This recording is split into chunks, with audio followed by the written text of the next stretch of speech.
మీ ఫ్రెండ్స్తో chit chat చేసేటప్పుడు ఎప్పుడో ఓసారి బెల్లీ ఫ్యాట్ గురించి మాట్లాడుకునే ఉంటారు కదూ. ఈ బెల్లీ ఫ్యాట్ కొంతమందిని వారి ఫేవరెట్ డ్రెస్ కూడా వేసుకోకుండా చేసేస్తుంది. అసలేంటి బెల్లీ ఫ్యాట్? ఈరోజు ఈ టాపిక్ గురించే డిస్కస్ చేద్దాం.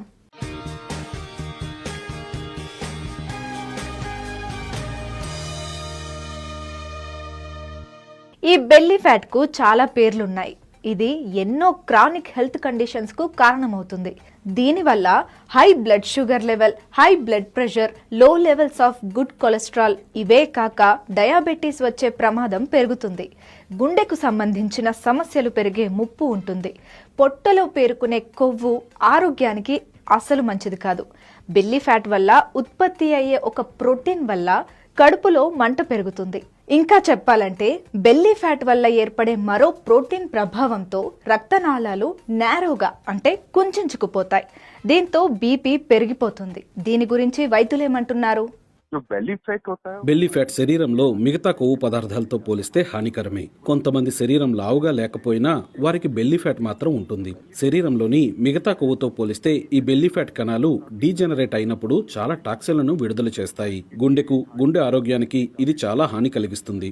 జనరల్ ఒబేసిటీ ఫ్యాట్ తో పోలిస్తే బెల్లీ ఫ్యాట్ మరింత హానికరం. దీన్ని తేలిగ్గా తీసుకోకూడదు.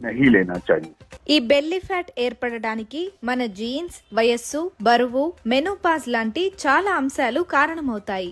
వీటిలో కొన్నింటిపై మనం దృష్టి సారిస్తే బెల్లీ ఫ్యాట్ ను తగ్గించుకునే అవకాశం ఉంది. అవేంటో చూద్దాం. నిద్రపోయే 2-3 గంటల ముందు భోజనం చేయడం మానేయండి. ఎందుకంటే మీరు పగటిపూట తింటుంటే డైలీ యాక్టివిటీస్ కోసం క్యాలరీస్ బర్న్ చేయడానికి దాన్ని ఎనర్జీలా ఉపయోగించవచ్చు. కానీ మీరు రాత్రిపూట తింటే ఏ యాక్టివిటీ లేకపోతే అది ఎనర్జీగా మారదు.